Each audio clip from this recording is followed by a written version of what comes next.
ታሪካችን የሚጀምረው በአንዲት የህንድ መንደር ውስጥ ሲሆን ሽርካን የተባለ አንድ ነብር የጫካውን ነባር ሕግ በመተላለፍ ሰዎችን ማጥቃት ይጀምራል።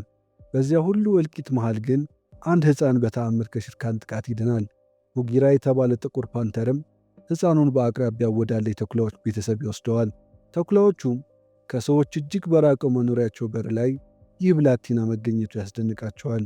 በጫካው ሕግ መሠረት የሰው ልጆችን በፍጹም መጉዳት የማይችሉት ተኩላዎችም ስለ ሕፃኑ መጻኢ ዕድል ለመወሰን ወደ አራዊቱ ኅብረት ሕፃኑን ይዘውት ይሄዳሉ። የአራዊቱ ኅብረት መሪ የሆነው አኪላ የሕፃኑ ፍጹም የተረጋጋ ማንነት በጣም ያስደንቀዋል። ሕፃኑን ይዘውት የመጡት ተኩላዎችም ሕፃኑን ምን ለማድረግ እንዳሰቡ ይጠይቃቸዋል። ተኩላዎቹም ብላቴናውን ከልጆቻቸው ጋር ማሳደግ እንደሚፈልጉ ይነግሩታል። ነገር ግን የልጁን ወላጆች ደም የቀመሰው ሽርካን ሕፃኑ የግዳዮቹ ልጅ እንደመሆኑ መጠን ልጁ የሚገባው ለሱ ብቻ እንደሆነ ለአኪላ ይነግረዋል። አኪላም የጫካውን ሕግ የተላለፈ ማንኛውም እንስሳ ከኅብረታቸው ውጭ መሆኑን እንዲሁም ሕፃኑ በአራዊቱ ጥበቃ ስር እንደሆነና ሽርካን ይህን ተላልፎ ልጁን ለማጥቃት ከሞከረ ከመላው የአራዊቱ ኅብረት ጋር እንደሚጋጭ ነግሮ ከግዛታቸው ያባርረዋል። ሽርካንም አንድ ቀን የሕፃኑ ደም በጥርሶቹ መሃል እንደሚፈስ ዝቶ ከኅብረቱ ይለያል። ከተወሰኑ ዓመታት በኋላም ሕፃኑ ሞግሊ ያድጋል። እያንዳንዱን የጫካውን ሕግም ከቡጊራና ብሉ ስር ሆኖ መማር ይጀምራል። አንድ ቀን ሞግሊ ቡት ከተባለ አብሮ አደግ ጓደኛው ጋር እየተጫወተ ሳለ እንግዳ ጠረን ወደ አፍንጫው ይመጣል። ጠረኑንም ተከትሎ ሲሄድ መሰሎቹን በርቀት ይመለከታል። ረፋድ ላይ ሞግሊ ጫካው ውስጥ ባለ ኩሬ ከዓሣዎች ጋር እየተጫወተ ሳለ ሽርካን ውሃ ለመጠጣት ወደ ጫካው ይመጣል። ሞግሊም ሽርካን ከአካባቢው እስከሚሄድ ድረስ በኩሬው ውስጥ ይቆያል። ሽርካንም እንደሄደለት ከኩሬው ወጥቶ ወደ አራዊቱ ኅብረት ይገሰግሳል። የሞግሊን ጠረን የማይረሳው ሽርካንም ሞግሊን እግር በእግር ያሳድደዋል። ብዙም ሳይጓዙ ሞግሊ ሰዎች ለሽርካን በሰሩት ወጥመድ ውስጥ ይወድቃል። በዚያ ወጥመድ ውስጥ መግባት ለነፍሱ የሚያሰጋው ሽርካንም ሞግሊን ጥሎት ይሄዳል። ብዙም ሳይቆይ በጫካው ውስጥ የሚኖር የዝሆኖች አለቃ ሞግሊን ከገባበት ወጥመድ ያወጣዋል። የሞግሊን ጩኸት አስቀድሞ ሰምቶ የነበረው ቡጊራም በአካባቢው ይደርሳል። ሞግሊንም ይዞ ወደ አራዊቱ ኅብረት ይመለሳል። ምሽት ላይ ቡጊራ ሽርካን ወደ ጫካው እንደተመለሰና ሞግሊን እያሳደደው እንደሆነ፣ ሞግሊን ከሽርካን ጥቃት ለማዳን ያላቸው ብቸኛው አማራጭም ወደ ዝርያዎቹ መመለስ እንደሆነ ለአኪላ ይነግረዋል። አኪላም አደጋ ላይ ያለው ሞግሊ ብቻ እንዳልሆነ ከሰዎች ቁጥር መብዛት ጋር ተያይዞ የጫካውም ደህንነት አደጋ ላይ በመውደቁ በእንስሳቱና በሰዎች መካከል ሊፈጠር የሚችለውን ግጭት ሊያስቀር የሚችለው ሞግሊ ብቻ በመሆኑ እሱን ማጣት እንደማይችሉ ለነ ቡጊራ ይነግራቸዋል። በማግስቱ ሞግሊና ቡት ከጦጣዎች ጋር እየተጫወቱ ሳለ በሽርካን ስር የሚተዳደሩ ጦጣዎች ሞግሊን ጠልፈው ወደ ግዛታቸው ይወስዱታል። ለጌታቸው ለሽርካንም መባ ይሆን ዘንድ ሞግሊን ያቀርቡለታል። ሽርካን ለረጅም ጊዜ ሲጠብቃት የነበረችው አጋጣሚም በጦጣዎቹ እውን ትሆናለች። ነገር ግን የሞግሊን መጠለፍ ከቡት የሰሙት ብሉና ቡጊራ ሞግሊን ከሽርካን ለማዳን ወደ ጦጣዎቹ ግዛት ይመጣሉ። ለሽርካን እስከ ሞት ድረስ የሚታመኑት ጦጣዎችም ቡጊራና ብሉን ክፉኛ እያንገላቷቸው ሳለ የጫካዋ ንግሥት የሆነችው ካር በስፍራው ትደርሳለች። ሞግሊንም ከሽርካን ጥቃት ታድነዋለች።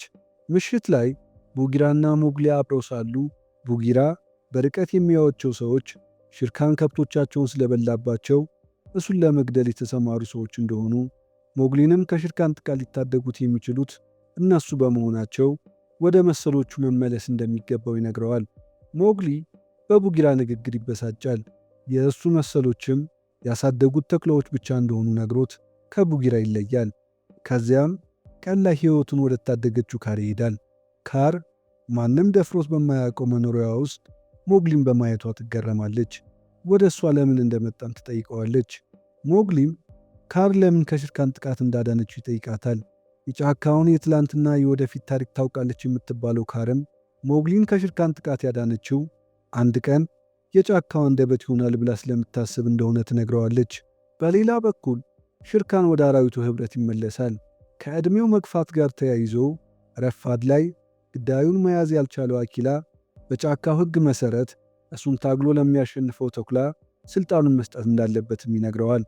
ሁሌም ቢሆን ለጫካው ሕግ ተገዢ የሆነው አኪላም በሕጋቸው መሠረት እሱን ለመፋለም የሚፈልግ ማንኛውም ተኩላ ካለ ለመፋለም ዝግጁ መሆኑን ይነግራቸዋል። ተኩላዎቹም የህብረቱን የመሪነት መንበር ለመያዝ ከአኪላ ጋር የሞት ሽረት ፍልሚያ ይጀምራሉ። የአራዊቱን ያልተለመደ ድምፅ በርቀት የሰማው ሞግሊም ወደ ህብረቱ በፍጥነት ይሄዳል። እዚያም እንደደረሰ የምንጊዜም ጠላቱ የሆነው ሽርካን ባለበት ተኩላዎቹ የሞት ሽረት ፍልሚያ ሲያደርጉ ይመለከታል። የሚያየውን ነገር መቀበል የከበደው ሞግሊም ወደ ሰዎች መንደር በመሄድ እሳት ይዞ ወደ አራዊቱ ህብረት ይመለሳል። ከሕፃንነቱ ጀምሮ በአራዊቱ መሃል ሞገስ አግኝቶ እንዲያድግ ያደረገውን አኪላንም ከሽንፈት ይታደገዋል።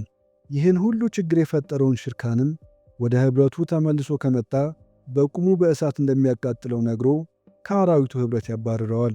ነገር ግን ሞግሊ ለአኪላ የሠራው መልካም ሥራ ፈጽሞ ወዳላሰበው ትልቅ ችግር ውስጥ ያስገባዋል። አኪላም ምንም እንኳን ሞግሊ ሕይወቱን ቢታደግለትም የሰዎች መሳሪያ የሆነውን እሳት አራዊቱን ለማስፈራራት በመጠቀሙ ከህብረቱ እንደተባረረ ይነግረዋል።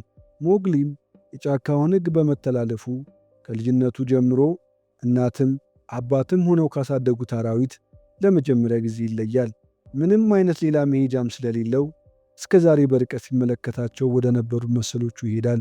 በማግስቱም ሞግሊ ራሱን ለእንስሳት በተሠራ ቤት ውስጥ ታስሮ ያገኘዋል። ከልጅነቱ ጀምሮ በአንድ ቦታ ተገድቦ የማያውቀው ሞግሊም ከታሰረበት ለመውጣት የተቻለውን ጥረት ቢያደርግም ዙሪያውን ከከበበው የብረት አጥር ማለፍ እንደማይችል ዘግይቶም ቢሆን ይረዳል። ምሽት ላይም ቡጊራ ወደ ሞግሊ ይመጣል። ሞግሊም ከታሰረበት የብረት አጥር ነፃ እንዲያወጣው ቡጊራን ይማጸነዋል። ነገር ግን ቡጊራ ወደ ሞግሊ የመጣው ከመሰሎቹ ነፃ ሊያወጣው ሳይሆን ለመጨረሻ ጊዜ ሊሰናበተው እንደሆነ ነግሮት ከአካባቢው ይሰወራል። በማግስቱ የሞግሊን ተፈጥሮ የተረዳው የመንደሯ አስተዳዳሪ ሞግሊን ይለቀዋል። በመንደሯ ውስጥ ከመቆየት ውጭ ምንም አይነት ሌላ አማራጭ የሌለው ሞግሊም ከአስተዳደሩ ጋር ይቀራረባል። የአስተዳደሩ አጋዥ የሆነች አንዲት ወጣትም ሞግሊን ገላውን ታጥበዋለች። ሞግሊ ለመጀመሪያ ጊዜ ሰው መሆንን ይላመዳል። በርቀት ሲመለከታት በነበረችው መንደር ውስጥም እየተዟዟረ ማኅበረሰቡን ይመለከታል። ይህን የሞግሊን ፍጥነትና በሰውነቱ ላይ ያለውን ጠባሳ በደንብ ያስተዋለው የመንደሪቱ አስተዳዳሪ ሞግሊ ከሚደርስበት ማንኛውም ጥቃት ራሱ እንዲያድን ስለት ይሰጠዋል። ረፋድ ላይም ሞግሊ ከሕፃናቱ ጋር እየተጫወተ ሳለ አብሮ አደጉ የሆነውን አንድ ተኩላ በርቀት ይመለከታል። ወደ አብሮ አደጉም ሄዶ ለምን ወደ መንደሯ እንደመጣ ይጠይቀዋል። ተኩላውም ሽርካን የህብረቱ መሪ እንደሆነ፣ እነሱን ከጫካው ለማጥፋት እያሳደዳቸው እንዳለና ሰዎችም እያጠቋቸው በመሆኑ የሞግሊ እርዳታ እንደሚያስፈልጋቸው ይነግረዋል። ነገር ግን በአራዊቱ የተገፋው ሞግሊ ስለ ጫካው ሕይወት ግድ እንደማይሰጠው ለተኩላው ነግሮት ጥሎት ይሄዳል። ወደ መንደሯም እንደተመለሰ የመንደሯ ነዋሪዎች በየዓመቱ ከሚያከብሩት የቀለም በዓላቸው ጋር አብረው የሞግሊን በመሃላቸው መገኘት በደመቀ ሁኔታ ያከብራሉ። ምሽት ላይም ሞግሊ ከመጠጡና ጭፈራው ጋር የተዳከመውን የመንደሯን አስተዳዳሪ ወደ ማደሪያው ይዞት ይሄዳል። በዚያም ከልጅነት ጀምሮ አብሯቸው የኖረውን እንስሳት ቅሪተ አካል ይመለከታል። ይባስ ብሎም የመንደሯ አስተዳዳሪ የሞግሊ የቅርብ ወዳጅ የሆነውን የቡትን ቅሪት እያሳየው በአደን ሕይወቱ ከሚኮራባቸው ብርቅዬ ታዳኞቹ አንዱ እንደሆነ ይነግረዋል። የልጅነት አብሮ አደጉን በአስተዳዳሪው ጥቃት ያጣው ሞግሊ ክፉኛ ያዝናል። በማግስቱ የጓደኛው ህልፈት ሲያንገበግበው ያደረው ሞግሊ የጓደኛውን ገዳይ ለመበቀል ወደ አስተዳዳሪው ቤት ይሄዳል። በዚያም ቀድሞ በጫካው ውስጥ ያዳነውን ዝሆን ቀንድ ከአስተዳዳሪው ጎን ይመለከታል። ቀንዱንም ሕይወቱን ለታደገለት ዝሆን ከመለሰ በኋላ ይህን ያደረገውን ሰው አሳልፎ እንደሚሰጠው ቃል ይገባለታል። የእንስሳቱን ኅብረትም ሰብስቦ ሽርካንን እስከ ወዲያኛው ለማስወገድ እንዲያግዙት ይጠይቃቸዋል። ለጫካው ሕግ እስከ ሞት ድረስ የሚታመነው አኪላም የጫካውን ሕግ ሰብሮ ሽርካን እንዲገደል መወሰን እንደማይችል ይነግረዋል። ነገር ግን ከሽርካን መሸሽ የሰለቸው ሞግሊ ሽርካንን ለማስወገድ ቀነቀጠሮ ይዞ ከኅብረቱ ይለያል። በማግስቱም ሞግሊ ወደ ሽርካን መኖሪያ በመሄድ ወጥቶ እንዲጋፈጠው ጥሪ ያቀርብለታል። ሽርካንም ሞግሊን ለመጨረሻ ጊዜ ለማጥፋት ከተደበቀበት ይወጣል። ቀድሞ ለሽርካን ወጥመድ አዘጋጅቶ የነበረው ሞግሊ ያልተለመደ ከፍ ያለ ድምፅ በተደጋጋሚ ያሰማል። ድምፁንም ተከትሎ ሽርካን ራሱን የዝሆኖች መንጋ መሃል ያገኘዋል። ሞግሊም ከዝሆኖቹ ጋር በመተባበር ሽርካንን ማጥቃት ይጀምራል። ነገር ግን የዋዛ ያላይደለው ሽርካን ሞግሊን ለመግደል የቻለውን ጥረት ሁሉ ያደርጋል። ይህንን የሽርካንንና የሞግሊን ግብግብ በርቀት ሲመለከት የነበረው የመንደሩ አስተዳዳሪም ሞግሊን ከሽርካን ጥቃት ለማዳን ጥይት ይተኩሳል። የጫካው መሪ የነበረው አኪላም አራዊቱን ከሰዎች ጥቃት ለማዳን ቃል በገባው መሠረት ለሽርካን ሲል ራሱን አሳልፎ ይሰጣል። አራዊቱንና ጫካውንም ለሞግሊ አደራ ይሰጠዋል። ሞግሊም ለዞኑ ቃል በገባው መሠረት የመንደሯን አስተዳዳሪ በርቀት ያሳየዋል። የዝሆኖቹ አለቃም ለቀንዱ ሲል ሊገለው የነበረውን የመንደሯን አስተዳዳሪ ይገለዋል። በሞግሊ ክፉኛ የቆሰለው ሽርካንም የአራዊቱን ከሞግሊ ጎን መቆም ሲመለከት ራሱን ለማዳን ይሸሻል። ሞግሊ መንደሯንና ማኅበረሰቡን ለመጨረሻ ጊዜ ተሰናብቶ ሽርካንን ለመጨረስ ወደ ጫካ ያመራል። የጫካውን አራዊት ሲያስጨንቅ የነበረውንና እናትና አባቱን ገሎ ወላጅ አልባ ያደረገውን አውሬም ለመጨረሻ ጊዜ ከምድረ ገጽ ያጠፋዋል። የእንስሳቱ ኅብረትም ሞግሊን እንደ መሪ ይመርጠዋል። ግማሽ ሰው ግማሽ አውሬ የሆነው ሰውም ተኩላም ያልሆነው ሞግሊም በአራዊቱና በሰዎች መካከል ያለ ድልድይ ሆኖ ይኖራል።